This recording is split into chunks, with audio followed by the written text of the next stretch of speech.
The PMP is the Prison Math Project. And can you just, one of you. Yeah, I tell you what, I'll start giving what I was going to say, and hopefully he'll show up in the meantime. But I became familiar with the Prison Math Project about 3 years ago, and it sounds like many other people did the same way. I was reading a popular mechanics magazine that came, and here was a story about this mathematician, Christopher Havens, who was in prison in Washington. He is serving a 25-year sentence, drug-related murder as it happened, and he had I think only up to about a 10th grade education, and then had gotten into a rather interesting life. I'm actually kind of helping him write his autobiography a little bit, kind of going through it, and just a very interesting fella. And it's you can kind of see how the person who has the same characteristics of life that got him into trouble, those same characteristics are helping him now to change the world from inside the prison walls. But he was in prison and then got put into solitary confinement for something he had done, and it was there when he just had time to sit and relax and let his mind slow down, that he started becoming interested in patterns. And there were various little sheets and handouts that were given to the prisoners to just kind of help them pass the time of day. And he had gotten some of those, and he just became fascinated by the patterns. And he started seeing other people were working on them and this sort of thing. And he once he got out of solitary confinement, in fact, while he was there, he was noticing other patterns of how often people went to different cells and when they went and all this stuff. And he just started realizing that patterns were what formed life, and became fascinated by them. And so he eventually got into more mathematics himself and started learning what he could. He made connections. This fellow has more connections than I do, for sure, with the mathematical community. Brian is just one of many people. He seems to know everyone. When we talk, he and I talk maybe every couple of weeks or so, and he's always mentioning someone else that he's made contact with. But anyway, he ended up writing a paper with a couple mathematicians over in Italy, and it was on continued fractions, and that's the type of thing that he could do without technology and just by writing things on paper. And he has this whole cell filled up with sheets of paper with all these continued fraction calculations and such. And eventually, over a period of time, they had written a paper together, and it became published. And that's when the press got excited and said, "Here, who is this guy? He's this inmate who has just a very little formal education, who is suddenly doing mathematical theorems and such." And of course, that's the kind of thing that makes a great story, makes great copy. So that's when it became more broadly known, and I found out about it through Popular Mechanics, and it had either his name or an email to contact. And so I just sent it in because they were looking for mentors, looking for people who would connect with some of the prisoners, inmates, and form one-on-one relationships to help some of these other people discover the same life-changing event that Christopher had. And so I volunteered for that, and he sent me, or the organization, he's got a couple people that are working who are from the outside, as it were, sent me a list of names, and I looked them over with kind of a description of several of them. And one of them, his name was Jesse Waite, and he indicated that he was really interested in teaching mathematics as well as learning it. And I was kind of taken by his story. So I chose him, and we've been working together now for the last, maybe 2 years. And just a neat guy. He's at Fort Leavenworth. He was in the military himself, and he's got less than a year of his own sentence left. And so he's on his way to the outside world and is excited about what lay beyond. But he and I have been writing letters back and forth in which we talk about our teaching back and forth. Jesse teaches students there in the penitentiary there at Fort Leavenworth in the prison. And he's taken a calculus class right now from a local community college. And he's already had some calculus, so I had him actually read through my differential equations book that I finished writing about a year ago. He read through the whole thing, gave me some suggestions for a couple errors that he found and other wording things. And so I've got his name on my credits of people that helped me with the text. And so he and I now, he calls me every other Sunday. I think he's calling me tonight. And we just talk about life in general, talk about how things are going for him, what his plans are once he gets out. He always has a math problem that he wants to solve. And so we've been working on a math problem together, and been just having a good time getting to know each other. And at some point in the future years, I'm sure we'll get together and meet in person and have a good time together. But that's kind of my story with him. One other thing about Jesse, I've been corresponding with him as well, and he has an article in the current issue of the Math Association of America's MAA Focus. And it actually has his address on it. And people have responded by writing to him. So here's Walker. I am so sorry. I had so much technical difficulties as I was trying to log on, but I'm here now. Well, you got to plug it in, Walker. Come on. I mean, Well, okay. sir, I've given him my story now, so the rest of the time is yours. So you can take it and run with it. What I'm going to do, awesome. I've made you a co-host, Walker, and you can share your screen. Go ahead. Okay, perfect. Thank you. Okay. I don't think it's working. I'm going to share it with Tim, and I'll start talking freely, if that's cool with everyone. Okay, awesome. So thank you guys so much for coming here. So sorry about the technical difficulties. Brief intro into what our organization is. We are a nonprofit dedicated to mentoring prisoners in mathematics.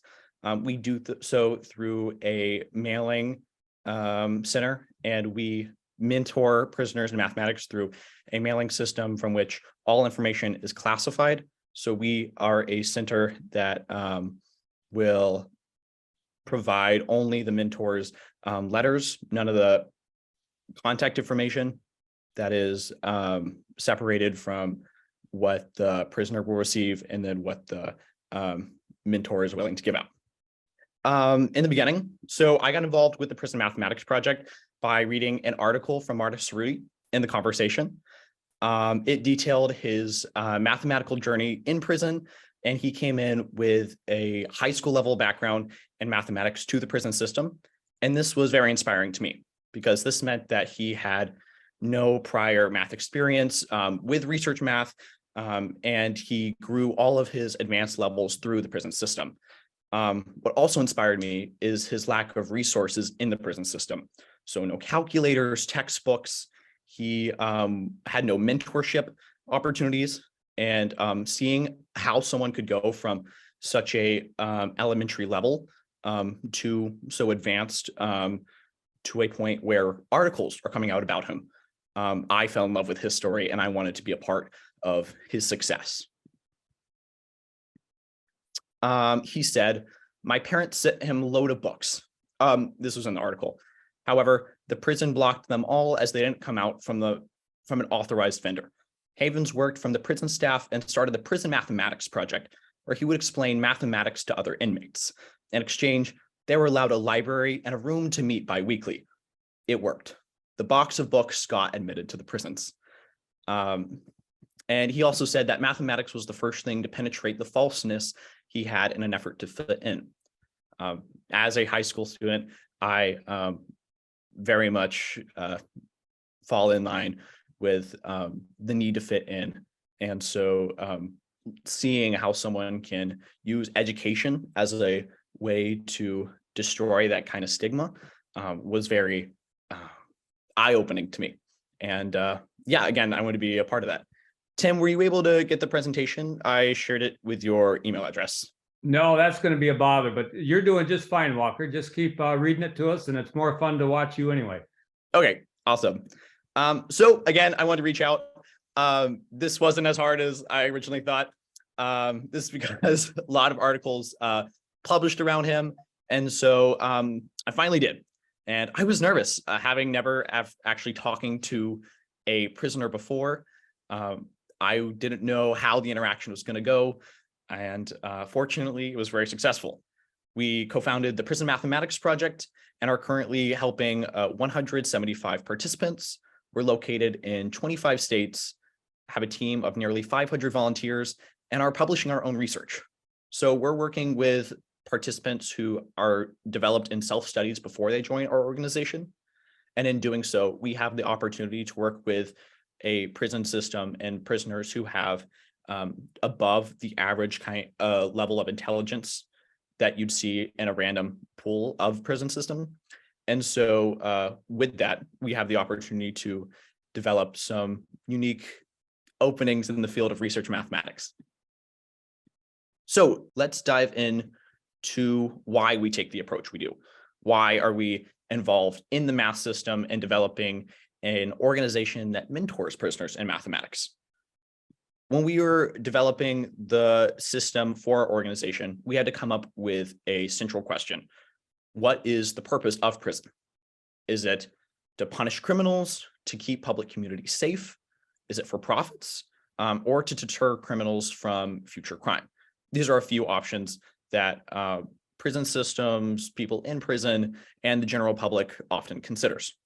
We took the stance, however, that the job of prison is to rehabilitate. And in doing so, we believe the purpose of prison should be to ensure that a prisoner's life of desistance, ensure that a prisoner lives a life of desistance free of crime post-incarceration. So how do we accomplish this? Well, we like to look at the Norway system and how they approach the prison community.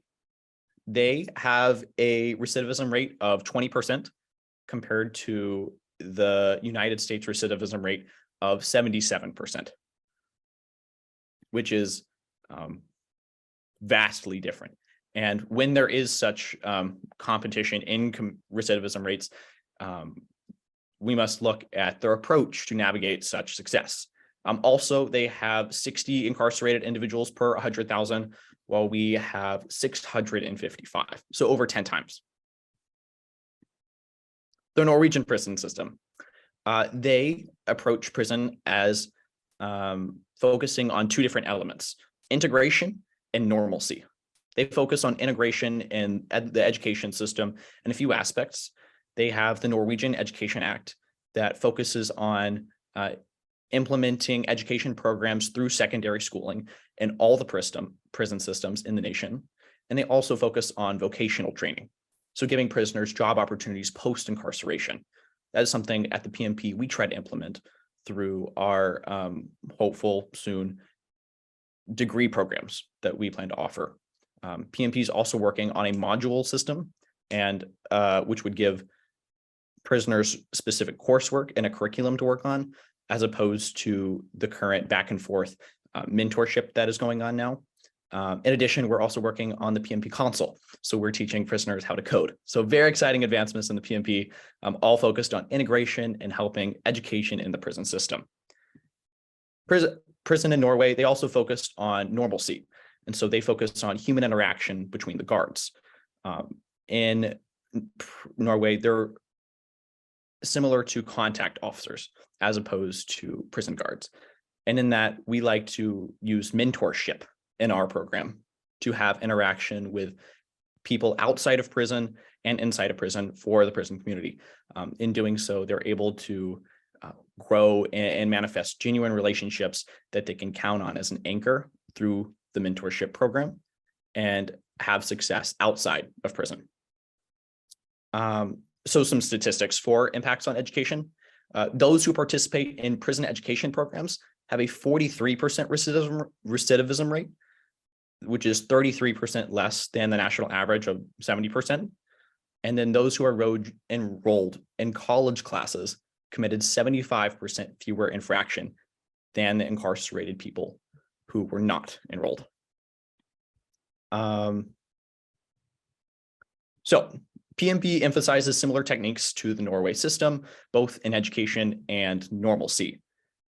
According to Bushway, which is a leading researcher in the prison community, they say that one of the best ways to see if someone's willing to rehabilitate post-incarceration is through voluntary research and educational programs. Three critical components of this are facilitating an environment of respect, creating opportunities for learning, and developing new relationships with role models who exemplify positive ideals. The PMP hits all of these marks. To conclude, I have an excerpt from John Barron, who is a longstanding PMP participant.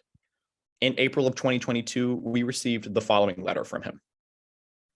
PMP team, I'm writing to you today to explain what Prison Mathematics Project means to me. I'm a 36-year-old autistic male confined to Washington State Prison. From the age of 7, I was in the foster care system. I moved through 38 homes, mental institutions, and group homes. When I came to prison 6 years ago, I had no way of continuing my math education. So it began to slip out of my head. When I heard about the Prison Mathematics Project, I was very skeptical. I have tried to get in contact with other education places before, so when I found out about the Prison Mathematics Project, I didn't have much hope. But I sent a request on JPay and got a response back within 24 hours. I started to feel very hopeful. This was because I had found a place where I thought people thought about math like I did. If you asked me what the Prison Mathematics Project means to me, I would tell you hope. Hope that I can make something of myself. Hope that I am not a lost cause. Hope that with help and understanding through something I love, I will never set foot in a prison again. I have hope. This is what the Prison Mathematics Project means to me. John Barron. We received that in April, and I think that letter encompasses why we have our nonprofit and the mission, what it's capable of doing. I think it encompasses everything we've set foot to do throughout the past 3 years. So with that, I would love any questions. Well, Walker, I'm going to say something real quick, and I want to pass it back to you. But Christopher Havens has just eloquent words himself about what it has done for him. If you happen to have that quote handy, you can find it maybe. But he talks about prison being really something in the mind. And by being involved in mathematics, he is on the outside. Seriously, I get choked up just saying it. But he is a free man. It's not an exaggeration to say that. He is a free man when he's doing mathematics, and he's influencing the world. He's doing what he would do no matter where he is. And he talks about it like a religious zealot. I mean, when I hear his words, I think, wow, these are some of the things I remember some of the religious groups I was part of as a youngster, talking about how God saved their lives. For him, this is mathematics that has been the salvation for his life. Do you happen to have any of those quotes? I don't on hand, except mathematics was the first thing that was able to penetrate the falseness I wore in an effort to fit in. But it just shows the transformational effects that mathematics has on a person. Walker, go ahead, Brian. Last year, the Prison Math Project was featured at this conference, and there's the video of Christopher Havens talking. It's the kind you see in the movies. He's behind a wall with a phone talking to his lawyer type, only he's giving a very inspirational speech. And so if you go to our webpage for the Semioid Expo 2022 and just search prison, you'll see their talk and the video link, as well as this interview that Christopher gave. It's an oratory. It's marvelous. I wanted to ask Walker, so it's clear to me from the experience that you're sharing that you're way up at some high executive level and had years of experience. Am I right in that regard, or am I wrong? Currently, my role in the Prison Mathematics Project is a content director for the newsletter. But you're a high school student, agreed? But yes, I'm a high school student. I've been with the program. Tell about yourself just a little bit. I think people will be curious to know who you are. What your major is, what your interests are, so on. I love math. I learned math through poker, so math has always been rooted in me. I plan to go to college in finance. Where to, we're still deciding. But I have been in love with math. And like Christopher, I have experienced the transformational effects math has. Seeing it in everyday life, it's eye-opening as like I'm learning more. And especially through my interactions with Christopher, he has taught me more about the math community. And just as Christopher shows us anecdotal evidence to the transformational effects, the statistics, they show themselves and the power math has to reduce recidivism and education in general. The Prison Mathematics Project has a unique opportunity to develop more research around this and what math specifically has to offer in the role of reducing recidivism. And I'm very excited to, as we continue with this journey through the nonprofit, what that research is going to show. I think bright things. Tell everyone a little bit about yourself, though, as well. What are your interests? You have interests also, a lot of them outside of mathematics. Let people know what they are. I do. I'm involved in speech and debate as well as theater. I've been doing both for about 10 years now. And next week, we actually have the Harvard tournament. So I will be going to Boston to hopefully take home a plaque. Also, Jake Theory was here, and he's a high school student. He's works on mentor communications. If you wanted to say something, Jake, at all. Yeah, sure. So I got involved with PMP a couple months ago, and I've talked with Christopher a couple of times, and just the way he speaks about math it's really inspiring to like keep wanting to work in math, and just I've learned a lot more about the community. Carrie, you said a few things at the beginning. You're up at Boulder. I am. I'm a first-year PhD student in the applied math department here at the University of Colorado. And I got involved in PMP just a few months ago because I have a friend who's a big coordinator, Ben Jeffers. I met him at Budapest Semesters in Math, and he was just getting involved, and talking with him about the program really inspired me to set aside time to be involved, because I do have a passion for spreading education to everyone. And this was just such a unique way to be involved, and being able to kind of find a way to project this message to more people is something that I really care about, and I'm excited to be more involved in as I continue. So yeah. We're going to wrap this up, but we're going to put whatever slides Walker did have online, and also a pointer to the Prison Math Project newsletter, where you can learn an awful lot more and get involved and become a mentor or working with people. Because what the program wants to do is put incarcerated individuals together with people from the outside who can help them move forward and engage in mathematics as well. So I want to thank all of you in the Prison Math Project very much. And that's our modest way of saying thank you. And I wish Walker well in the competition.